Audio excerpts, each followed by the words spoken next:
লাল বাবা, আমার বউ পরকিয়া করে, আমি কিছুতেই ধরতে পারছি না। এই চশমাটা চোখে দিলে তুই গায়েব হয়ে যাবি, তোকে আর কেউ দেখতে পাবে না, তুই তখন তোর বউ যৌন চোরকে ধরতে পারবি। তাই কই দেখি। এই বেটা, আমার চশমা চোখে দিয়ে আমাকে খেলাচ্ছিস? তার মানে সত্যি লাল বাবা আমাকে দেখতে পাচ্ছে না। এবার বউ, তুমি কার সাথে পরকিয়া করো আমি ধরবো। रुको जरा। কে মারছে আমাকে? আরে কি হচ্ছে এখানে? তো কেউ নেই, কে মারছে তোমাকে? সেটাই তো বুঝতে পারছি না গো। স্বামী, আমাকে ক্ষমা করে দাও। এই দেখ জাদু চশমা, এটা পড়লে আমাকে কেউ আর দেখতে পাবে না, তোরা আর পরকিয়া করতে পারবি না, চোখে লাগিয়ে দেখ।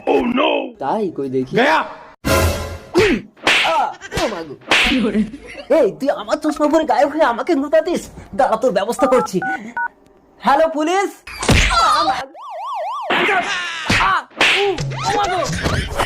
সামনে আয়, গুলি করে দেবো কিন্তু।